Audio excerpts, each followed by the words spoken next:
Olá a todos, eu sou o Everton Oliveira, o professor Água do Instituto Água Sustentável. E esse é o nosso programa Pompa, porque o mundo precisa de água. E a gente sempre trabalha com pessoas, entrevista pessoas, bate papo com pessoas que têm uma carreira dedicada a um assunto muito amplo. E hoje eu tenho o prazer de trazer para vocês aqui o Bertrand Sampaio de Alencar. Depois eu vou contar uns causos aí de como a gente se conhece tortuosamente, né? E agora diretamente. Ele é formado pela Engenharia Civil da Universidade Católica de Pernambuco, a Unicap. Ele fez mestrado e doutorado pela Federal de Pernambuco.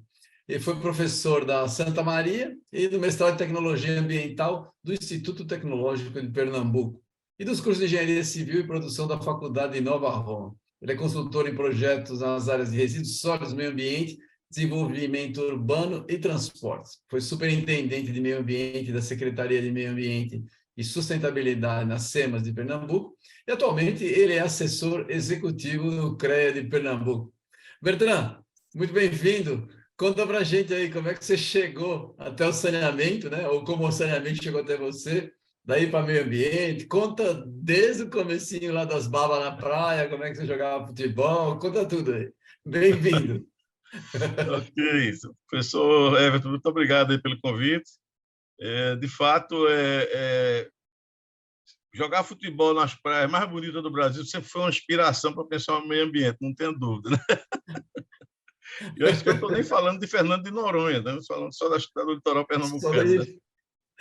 Pois é, na realidade eu sempre pensei na minha vida, né, em ser engenheiro civil. Na realidade, tenho dois irmãos que são meus irmãos mais velhos, eles são engenheiros, um é eletricista, outro é civil, e, na realidade, eu comecei, inclusive, estudando física, né? Depois foi que eu achava que dava para fazer física e engenharia, mas, de fato, no meio do caminho, eu pensei que não dava, e foi uma boa decisão. E no curso de engenharia, eu tive uma boa oportunidade de estagiar assim, em várias áreas, construção civil, saneamento, transporte e até recursos hídricos. Eu estagiei na Sudene, né, na época, né, na área de recursos hídricos. Foi um excelente estágio, inclusive com a parte de barragens. Muito interessante. E aí, a partir daí, eu fui me interessando por duas áreas que estavam no meu radar, que era transporte e saneamento. O transporte era a área que eu efetivamente queria fazer, e logo quando eu terminei a área de transporte, a primeira coisa que eu fiz foi fazer o curso de especialização, um curso de pós-graduação em engenharia de transporte, que é um curso muito bom, que sempre teve aqui em Pernambuco. Na realidade, era um curso de caráter nacional, vinha gente do Brasil todo, né, com um quadro de professores excelente, e que tinha uma parceria da SUDEM, na época, com o antigo GEIPOT, né, o Ministério de Transporte, enfim. E nessa época, foi interessante, porque eu me formei numa época de crise, né, de grande crise, a década de 80, que era chamada década perdida, né? E eu me lembro que meus colegas, quase todos, pelo menos metade dos meus colegas, eles estão hoje em Receita Federal, estão quase todos aposentados, Receita Federal, Banco do Brasil, né? Enfim, naturalmente as oportunidades que tinham dentro da área da engenharia, como a Checha, a própria Sudene, mas assim, eu recebi muitas propostas, por exemplo, eu tenho duas propostas para a área de transporte, para trabalhar no setor rodoviário mesmo, para como se diz, a ponta da rama, como se chama, né? Mas eu estava com essa coisa na cabeça. Então, se eu sair daqui, eu vou virar um engenheiro rodoviário mesmo e não volto nunca mais. E é verdade, normalmente isso acontece muito com o profissional que sai, vai para bacana. E aí foi que, coincidentemente, houve uma seleção eles estavam precisando de 4 engenheiros para uma prefeitura da região metropolitana. E aí eu digo, eu vou participar para poder deixar aí, pelo menos, já tenho aqui um garantido. Mas foi bom, porque aí eu entrei exatamente numa área que eu queria participar. Eu já estava começando a fazer o curso de transporte, então era muito corrido. O Cabo é uma cidade da região metropolitana do Recife, que fica na área mais ao sul um distrito industrial, próximo de Suape, né? Eu tenho o projeto Suape.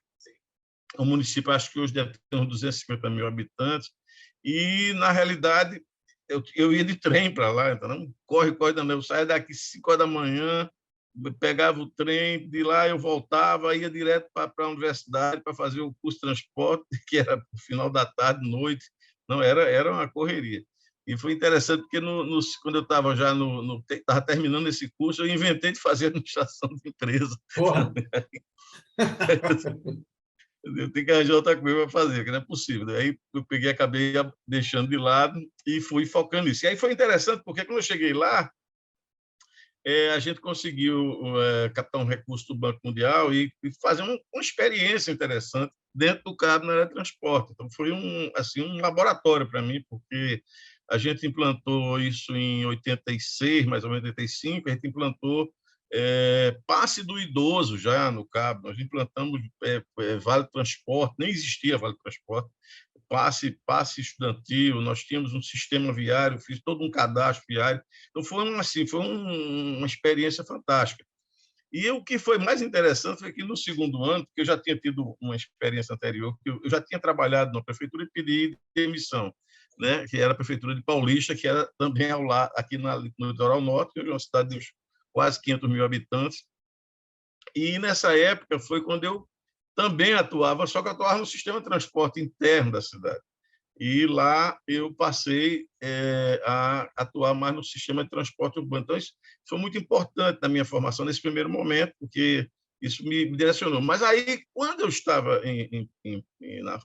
na faculdade, acho que exatamente, em 5 de junho de 79, nós resolvemos fundar uma entidade ambientalista, aqui, um grupo de professores, de alunos, e aí a gente saiu, começou a fazer uma série de reuniões e, em 79, exatamente desse dia, a gente criou a ASPAN, que é a Associação Pernambucana de Defesa da Natureza. E foi assim uma das primeiras instituições no Brasil dessa área, acho que a Agapan deve ser a primeira, enfim. E essa opção de criar e de atuar mais nessa área ambiente foi determinante na minha vida para entrar mais na área de meio ambiente, mais especificamente onde eu já pensava que era saneamento, e mais especificamente na área de resíduo sólido, que é onde eu atualmente estou mais participando. Então, assim, essa trajetória de vida foi sendo moldada a partir dessas oportunidades e, naturalmente, de algumas situações. Hã? E das escolhas, né? Claro. Pois é, algumas escolhas. E aí foi interessante, porque, na realidade, na ASPAN, a gente militava no meio ambiente. Então, a gente ia lá, tinha um submarino nuclear, estava aqui. Então, vamos lá tirar o submarino. E aí entrava com ação na justiça, ia lá fazer um piquete lá, porque aí conseguíamos tirar, era uma coisa assim interessante. Né? Nós lutamos muito, isso já acho 82, por aí 84, a gente impediu de ser implantado um aterro, uma unidade de conservação, que hoje é uma das principais unidades de conservação, que é a Estação Ecológica de Caetés, que fica no município de Abreu Lima, também na região metropolitana. E é interessante que eu fui também me moldando um pouco nessa área ambiental e me situando bem, não podia ser diferente, até por ser engenheiro, na área urbana. Eu não entendo muito do meio ambiente como um todo, como se fala, né? Não, mas como é que você consegue conciliar desenvolvimento urbano e meio ambiente? Você trabalha com isso, né? Como é que funciona? Porque tem uma diferença muito grande, você trabalhar o que você falou, tem uma diferença muito grande do meio ambiente amazônico, que é uma coisa separada, e do meio ambiente aqui nas cidades grandes, né, que tem muita gente, que já é algo extremamente antropizado. Como é que você consegue... Pois a questão ambiental ela é realmente complexa, mas, assim, olhando para o meio ambiente urbano, sempre me preocupou muito questões como por que a gente não usa bicicleta numa cidade que é uma planície fluvio-marinha, que tem um máximo de 8 quilômetros de deslocamento, de distância de deslocamento, e isso me incomodava muito. Eu me lembro bem que eu cheguei a trabalhar no projeto, inclusive na época, com o professor Anísio Brasileiro, que chegou a ser reitor da Universidade Federal aqui, é um grande amigo, foi meu orientador de mestrado e co-orientador de doutorado, E nós fizemos o primeiro projeto aqui de ciclovia para a cidade, né? Essas questões também do o transporte fluvial, me lembro, minha mãe me levava para andar numa lancha, tinha uma lancha da CTU, que era a Companhia de Transporte Urbano, aqui há muitos anos, claro que ninguém aguentava o calor, que ela tinha que ser fechada, e ao mesmo tempo também ela era uma lancha, o rio era muito poluído já, né? Então isso incomodava.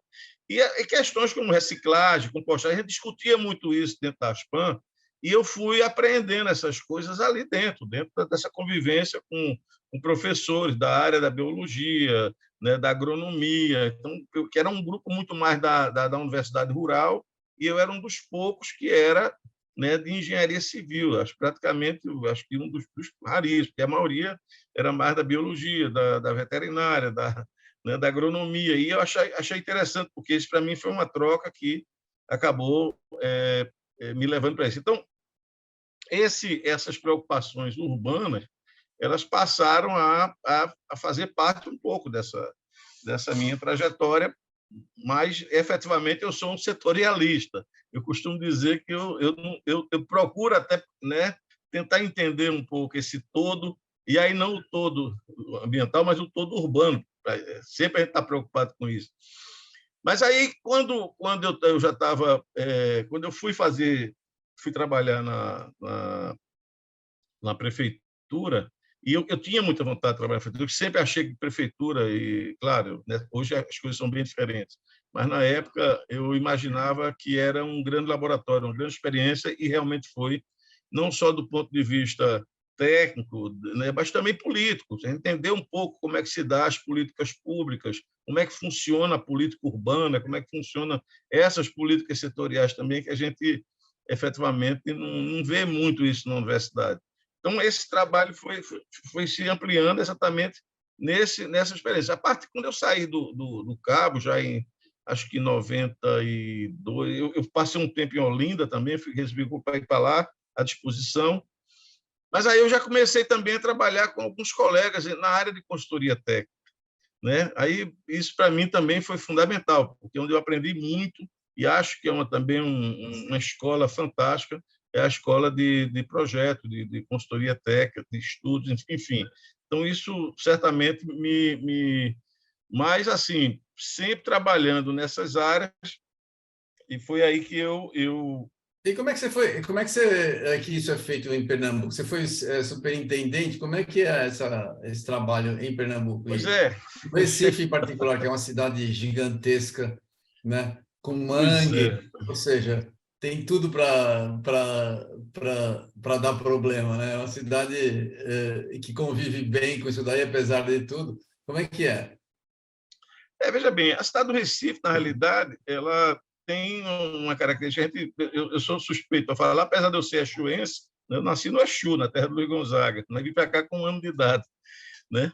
Sempre morei em Recife, nunca saí daqui, né? E curto muito a cidade de Recife. Para mim, eu sou um apaixonado pela cidade de Recife. Eu acho que o Recife sempre foi uma cidade, ao longo da história do mundo, né, uma das 100 principais cidades do mundo. Sempre teve na, na, na, nesse protagonismo mais não só do ponto de vista por ter sido ocupada pelos holandeses, por ter se desenvolvido projetos aqui há 200 anos atrás, 300, nós vamos fazer agora 500 anos de independência, né? Que a cidade, 500 anos que a cidade nasceu, agora em 2000 acho que é 2037, se não me engano, eu não estou com a data, eu sei que falta pouco tempo. Enfim, a cidade do Recife, ela com essa estrutura extremamente complexa, porque como eu falei, uma planície fluvial-marinha são vários, inúmeros rios, né? Todo mundo só fala do Capibaribe e do Beberibe, mas são muitos rios, e foi muito maltratada do ponto de vista da ocupação, né? E essa ocupação dela se deu de uma forma interessante, né? Ela foi toda radioconcêntrica, né? Quer dizer, a ideia era a partir do porto onde está ali o bairro do Recife Antigo, né? E que a gente chamava o Hinterland, né? Dali da cidade onde tudo começou. E a partir dali a cidade foi se desenvolvendo em função das condições que eram oferecidas de integração. Então, por exemplo, é possível que a gente observe dois trechos bem claros de saída da cidade que aconteceram em função da situação da disposição que a cidade tinha na época, são duas grandes avenidas, uma que liga com a BR-232 e a outra que é a nossa famosa Avenida Caxangá, que é a maior avenida do mundo em linha reta, como se diz por aqui. Você já notou que Pernambuco é muito bairrista, né? Então, Não precisa enfim. dizer, não. Todo mundo já sabe. Quem tem amigo Conheço. pernambucano e recifense sabe muito bem como é que é. Pois é, então, na realidade, nessa trajetória de consultoria, quando eu resolvi concorrer a uma bolsa de pesquisa da Fundação MacArthur, que é dos Estados Unidos, isso em 91, 92, e aí eu passei 3 anos desenvolvendo uma estudação com eles, e aí foi quando eu comecei a me interessar um pouco também pelo lado mais acadêmico, né? Que até então não estava com essa perspectiva de não vou ficar aqui na consultoria, e isso foi muito importante para mim, porque foi um trabalho bem interessante,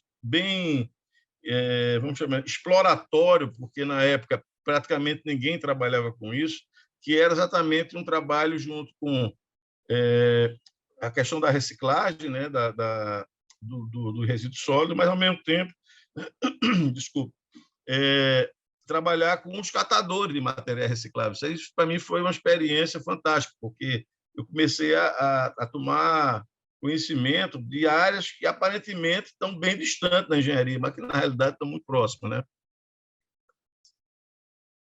Então, isso a partir daí, eu comecei a me entusiasmar um pouco com isso. Depois apareceu essa oportunidade para ir para o Canadá com um projeto, na realidade, Recife, Montreal, era um projeto também ligado a essa área de reciclagem. Nós criamos uma feira dos 3R, né? Aqui, criamos uma lá também, então havia esse intercâmbio permanente. Eu recebia os alunos de lá, eles passavam 6 meses aqui, eu ia para lá, eles passavam 1 mês, 2 meses, enfim, isso foi muito importante. Nós implantamos projeto de compostagem, isso tudo lá, era sempre o que a gente fazia aqui, a gente fazia lá. Então, também foi uma experiência muito rica, isso me ajudou bastante também nessa formação. E aí, logo depois, veio a Fundação Avina. E aí eu digo, então, eu vou virar um bolsista profissional daqui a pouco. A Avina tinha um dos coordenadores da Avina, né, que tinha assumido, ele tinha sido já da Fundação Ashoka e tinha sido também da MacArthur, ele me ligou e disse, rapaz, eu quero, vamos dar um suporte aí, eu vi que o seu trabalho é muito importante nessa questão. É interessante porque esse trabalho com os catadores sempre foi um trabalho de voluntariado meu, né? Dentro da Aspan, claro, com projetos, tudo, mas não era o meu, vamos dizer assim, o meu métier de profissional. Eu nem vivia disso, nem muito menos era o trabalho que eu desenvolvia, que eu achava mais importante. Mas, na realidade, acabou sendo. Eu acabei me envolvendo muito com essa questão. E aí nós fomos para dentro do movimento nacional dos catadores, para estruturar o movimento no Brasil. Então, isso foi também importante, porque a gente foi trabalhando, a Avina foi dando suporte, e nós fomos criando cooperativas no Recife, Belém, João Pessoa, Brasília. Então, foi uma experiência riquíssima. E aí, com relação a isso, eu me lembro um pouco que minha mãe dizia muito uma frase que eu sempre repito, né? Quer dizer, foi a partir daí que eu andei mais do que burra de padre, como dizia no interior, se fala muito esse termo aqui, né? Porque essa experiência de andar, de viajar e de conhecer, isso foi, para mim, fantástico. Eu viajava para a consultoria, eu passei um tempo em Curitiba, passei quase 1 ano e meio em São Paulo, trabalhando num projeto da barragem do Guarapiranga, inclusive. Eu passei lá com uma empresa americana, ainda me lembro, e em Curitiba, que era também uma empresa, acho que era americana também, a CDM. Eu sei que, enfim, mas essa experiência e essa vivência com os catadores me tocou profundamente. Eu passei a me dedicar mais ainda, e inclusive profissionalmente, porque aí quando eu voltei dessa fase de, vamos chamar assim, de projetos de bolsa com a Espanha, eu acabei me entrando no mestrado, doutorado, e a partir daí eu resolvi, foi quando eu fui para o ITEP, né, para o Instituto de Tecnologia, E foi também muito bom, porque a gente conseguiu viabilizar um projeto junto ao BNDES Social, e esse projeto chamado Recicla Pernambuco, a gente conseguiu implantar e implementar sobretudo, interiorizar essas cooperativas e essa ação da coleta Deixa eu te seletiva. fazer uma pergunta. Deixa eu te fazer uma pergunta. Como é que está a situação dos aterros aí em Pernambuco em geral? Porque você trabalha nesse assunto e esse Pois assunto é, tem tudo a ver com os recursos hídricos, porque se deixar um lixo a céu aberto disposto diretamente sobre o solo, ele contamina muito, né? Como é que está não essa tenho dúvida. situação aí? A situação está controlada? Vocês Olha, têm essa era a muito a prioridade, a fazer minha ainda? prioridade. Como é que estão os recursos hídricos em relação a isso? Você sabe alguma coisa? Sei, claro. Na realidade, tenho acompanhado isso. Hoje mesmo, ontem teve uma reunião com o Ministério Público, foi muito importante. Essa era a prioridade que eu tinha na SEMAS. O meu projeto era encerrar todos os lixões. Eu me bati muito com isso. E, para você ter uma ideia, em 2019 a gente ainda tinha aí uns 80 lixões, 60. E quando eu saí de lá, não só por conta desse trabalho, porque esse trabalho, na realidade, não foi a SEMAS só que fez, foi um trabalho com o órgão ambiental, a CPRH, o Ministério Público foi determinante nesse aspecto e o Tribunal de Contas do Estado fez um trabalho primoroso. Então, essa nossa articulação se deu de uma forma muito concreta e hoje são 10 municípios, 10 ou 12 somente, que ainda colocam lixo de forma inadequada, depositam em lixões, né? Ainda com todos esses malefícios que você colocou, né? De contaminação do solo, percolação, de chorume, tal, né? Emissão de gás, enfim, isso ainda está acontecendo em 12. E ontem, coincidentemente, teve uma reunião do TCE, do Ministério Público, com esses prefeitos, onde o pessoal deu uma chamada assim, olha, pessoal, tá bom, né? Acabou, até o final do ano tem que encerrar. E eu acredito que isso vai acontecer até dezembro. Nós zeramos todos os lixões aqui em Pernambuco. Isso vai ser uma grande conquista. Eu particularmente, Sim, vai penso mesmo, isso. vai Porque mesmo. é como você tem me perguntado sobre essa questão de como conciliar essa questão do desenvolvimento. Tem muito a ver com o meio ambiente, desenvolvimento urbano. Quer dizer, na realidade, porque a gente falar em problemas urbanos no Brasil, né, é muito difícil, né? É muito difícil falar de questões como saneamento, transporte, né, habitação, violência. É uma coisa complicada aqui, porque a gente sabe que, né, dá aquela impressão de que essas grandes metrópoles, parece que as coisas vão piorando, não vê uma melhora substantiva, sobretudo nas periferias metropolitanas. Quer dizer, isso vem se agravando. Eu podia falar, por exemplo, o caso específico, por exemplo, do acesso, né, acesso à moradia, o acesso ao solo urbano na cidade, é uma coisa terrível, porque hoje já se fala, né, no que se chama de aluguel informal. Você vê como a coisa vai piorando. Quer dizer, as autoridades públicas, de uma forma geral, elas têm muita dificuldade com isso e acabam tolerando, né, essa informalidade e, eventualmente, faz, às vezes, um trabalho mais, vamos chamar assim, sem muita...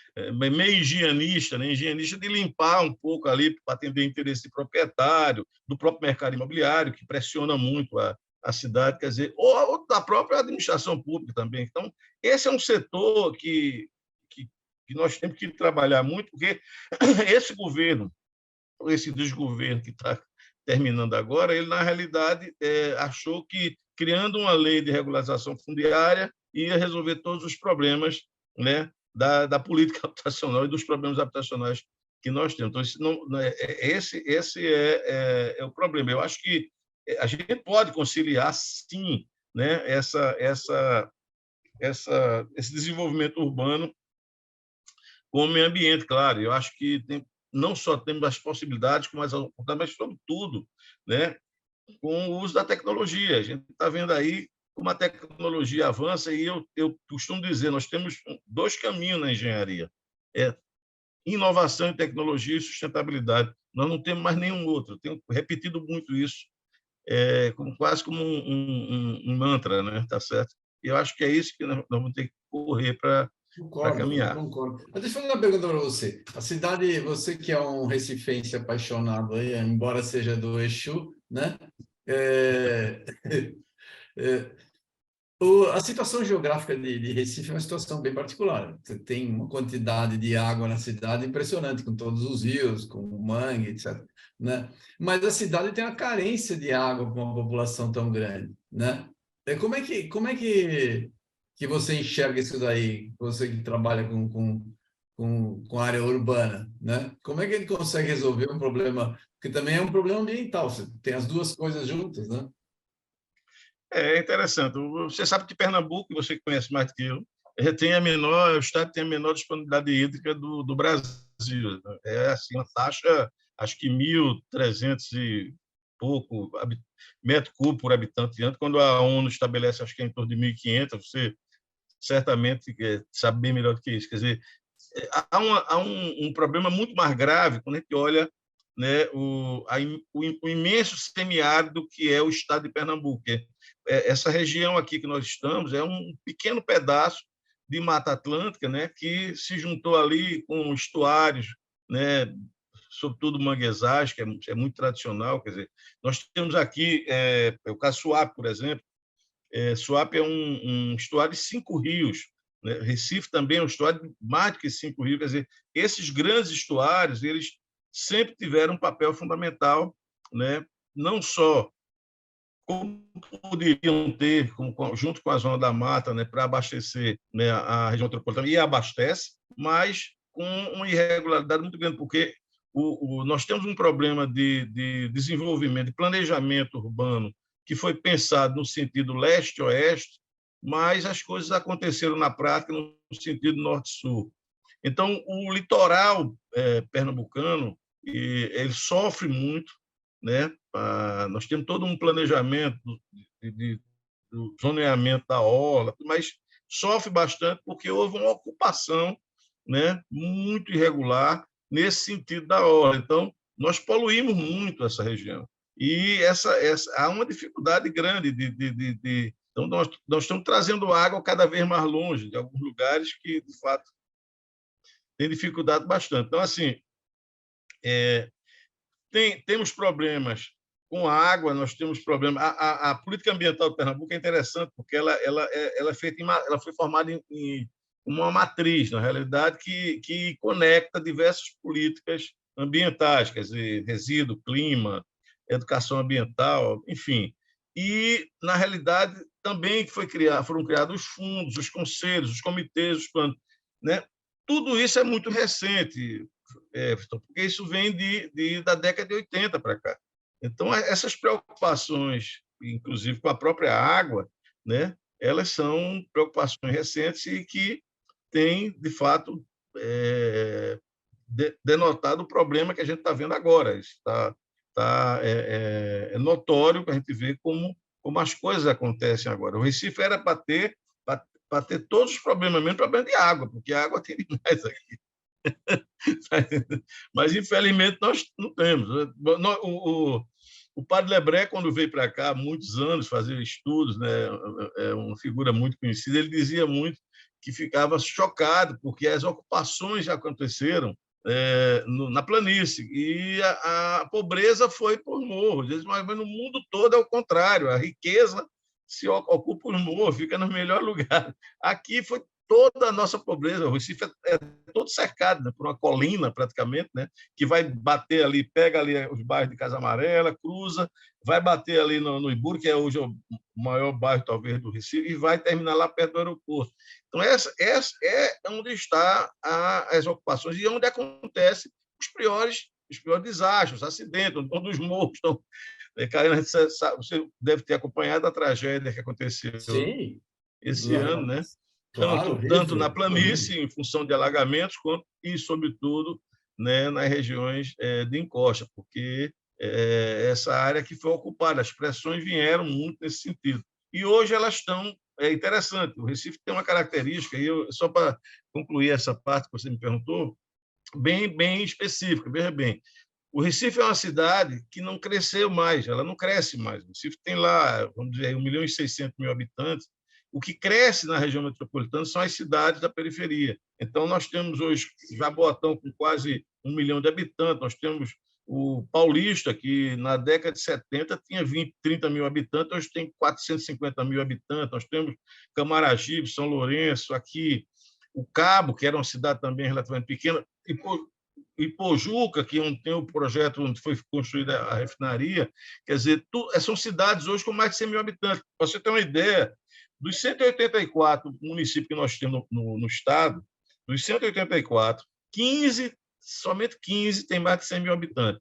Desses 15, 10 estão na região metropolitana. Então, o que cresce aqui é essa conurbação, né, metropolitana, e essas pressões se dão, sobretudo, no setor do transporte, né, com a questão do resíduo, saneamento, a gente vê mudar, e principalmente com relação à habitação, que é uma área aqui também bastante fragilizada. Bom, deixa eu falar, e além de tudo, ainda tem as porcarias das manchas de óleo que vem chegando aí, né? Como se não faltasse flagelo, né? Tem mais Cara, um flagelo ambiental. Você não sabe que eu me envolvi com isso, assim, de uma Então, é por isso que forma... eu estou perguntando.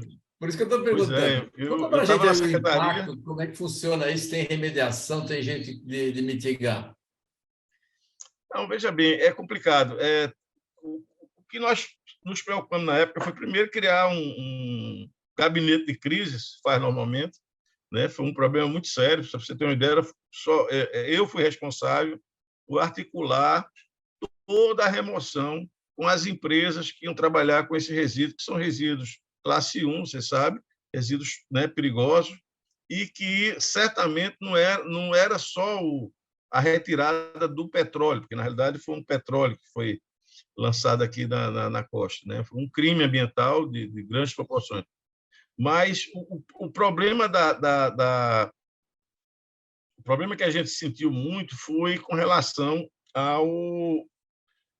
Quando você ia retirar esse óleo, então você levava uma quantidade grande de areia, de pedra, porque não dava para você ficar limpando, né? Apesar de que houve um movimento assim fantástico da sociedade. A sociedade foi para a praia, foi uma coisa que me chamou muita atenção. Foi muito E legal, porque teve muitos voluntários, né? Muita gente trabalhou assim, voluntariamente. muita gente de forma irresponsável, mas metia o pé, mergulhava no óleo, ficava horrorizado. Mas, enfim, foi fantástico. E isso deu, só para você ter ideia, em termos de número, 1.600 toneladas de óleo foram retiradas só nesses 3 meses. Então, assim, é uma quantidade absurda que foi lançada aqui. E foi um trabalho extremamente cansativo, porque nós ficávamos 24 horas, era aqui o tempo todo, e de vez em quando começou logo, era uma mancha ali, daqui a pouco veio manchas assim imensas, e o trabalho não era só aqui na costa, na orla, né, na praia, né? O trabalho também era para pegar manchas que estavam navegando, né, ali perto da costa. Então, isso também deu um trabalho muito grande. E a partir desse gabinete de crise, foi criado todo um projeto, junto com a FACEP, né, que é a Fundação de Pesquisa, e a Secretaria de Ciência e Tecnologia. E isso é interessante, porque aí trouxe uma série de pesquisadores para poder analisar todo o problema, porque, na realidade, pesquisador das diversas áreas, porque não é só um problema ambiental, né? Tem um problema social gravíssimo. Nós temos 12 mil pescadores artesanais na costa que atuando, sobrevivem disso. Então, o impacto sobre ele foi avassalador. E pior, porque logo depois veio a pandemia, né? Do Covid, do coronavírus, e assim, a gente teve que...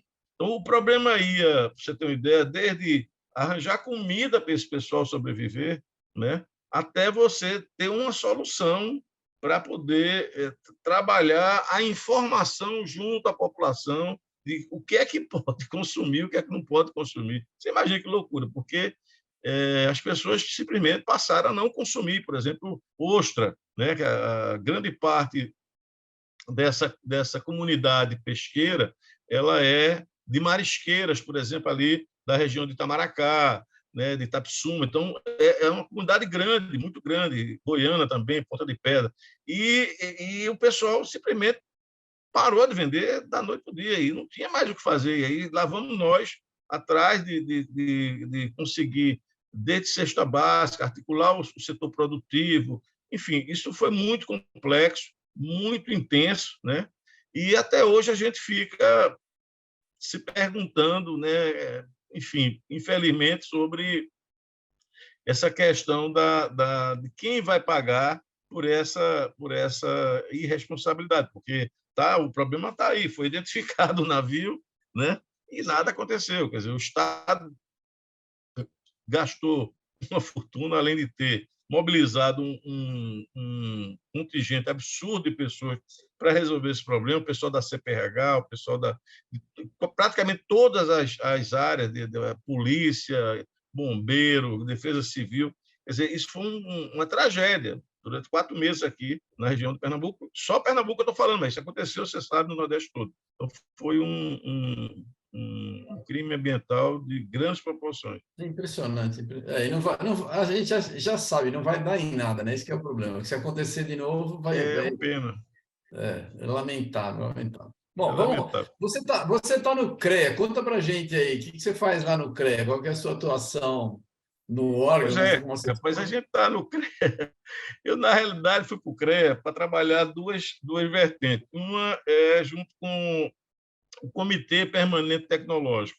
O CREA tem um comitê. Bom, só para explicar um pouco o CREA, né? Como é que Isso, funciona para o quem não, para CREA, quem não os sabe, CREA, a no João maioria Geral, que vê a maioria engenheira dos da área, mas eu engenheiros não vou conhece o explicar. CREA, quiçá a população, né? É o Exatamente. seguinte, o CREA, na realidade, tem 3 grandes instâncias, né? Tá certo? Bom, nós temos a instância dos conselheiros, né? Que é o nosso congresso, é onde tá lá as câmaras especializadas de civil, elétrica, segurança do trabalho, enfim.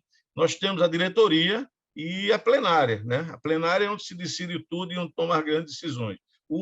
A eleição do presidente é única, só o presidente é eleito, né? A partir daí ele vai trabalhar com esse congresso, chamamos assim, para articular esses diretores tal, e montar a sua gestão.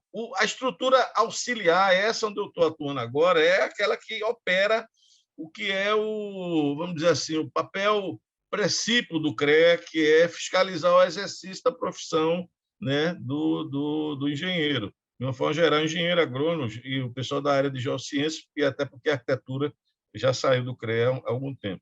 E nós temos essas instâncias de apoio, tipo comitês, Comitê de Tecnologia, a Comissão de Meio Ambiente, a Comissão de Gestão. Então, são grupos formados por profissionais, alguns são conselheiros, outros não. No caso do Comitê Tecnológico Permanente, praticamente quase 90% dos profissionais são profissionais de excelência, grandes consultores, professores, né?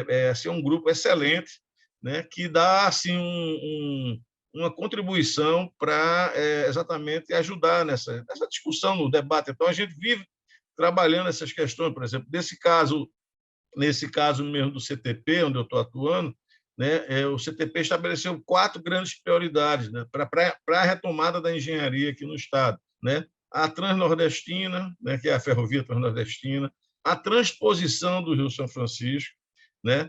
A duplicação da BR, da rodovia BR-232, que é, na realidade, o grande eixo de desenvolvimento do Estado, né? E que atravessa ao longo de todo o Estado de Pernambuco, né? E o arco metropolitano, que é o que efetivamente está sendo mais sentido aqui do ponto de vista da demanda que aumentou bastante aqui na região metropolitana de transporte, que precisa ser resolvido algumas questões ambientais para poder ele está sendo elaborado agora os projetos para poder, com isso, a gente ter, não só dentro dessa linha de uma política de retomada da engenharia, mas também de resolver problemas que são problemas estruturais do Estado. A gente elenca esses problemas porque, de fato, a gente vê que é isso que efetivamente está precisando. Agora, o CREA tem um trabalho muito forte para a sociedade, o CREA permanentemente está.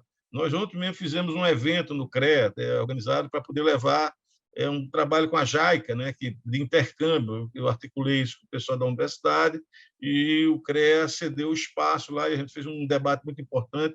Vieram dois pesquisadores da JAICA, um rapaz aqui de Pernambuco e uma menina lá da Bahia. Então, fizemos um debate bem interessante. Isso permanentemente está acontecendo, mas também toda terça-feira nós convidamos, o CREA convida, nós fazemos um debate também com diversos temas, os mais diversos possíveis da área de engenharia, para poder discutir essas questões daqui de Pernambuco. Mas essas quatro prioridades que eu te falei, né, é o que a gente tem debatido muito. Levamos todos os candidatos praticamente ao governo do Estado para discutir com os engenheiros dentro do CREA. Né? Nem todos foram, mas a maioria foi, e sempre colocando essas questões, principalmente por conta das associações que atuam junto ao CREA, a BENC, que é a Associação Brasileira dos Engenheiros Civis, o SENGE, né, que é o Sindicato dos Engenheiros, Associação de Pesca, Associação de Agronomia. Quer dizer, esses são grupos que atuam exatamente nessas instâncias que eu te falei agora há pouco. E temos trabalho diretamente até com comunidade. Nós temos um projeto muito bonito chamado CREA na Comunidade, que é para dar um suporte técnico na organização de casas, de favelas, para que o cara possa ter, sei lá, a família dele possa ter uma casa organizada do ponto de vista técnico, né? Porque a gente sabe que isso não acontece na maioria dos casos. Então, isso vem sendo desenvolvido, como também várias outras atividades. Aí eu podia elencar um bocado aqui. Nós estamos criando agora um prêmio, inclusive, de inovação e sustentabilidade para estimular os profissionais a inovar e trabalhar a questão da sustentabilidade. Eu estou muito focado nessas questões dentro do CREA atualmente. Muito legal, muito legal. Deixa eu fazer uma pergunta. Com o nosso tempo aqui já tá no final, o papo tá bom. Deixa eu te falar um negócio. A gente está com alguns projetos, a gente tem um trabalho legal em recuperação de rios. E a gente está tentando, está conversando com o pessoal aí de Recife. Recife é um lugar legal para a gente fazer um projeto bacana, né? Tem alguma chance da gente ter apoio do CREA, alguma coisa assim? Como é que funciona? Conversa com você? O que você pode dizer?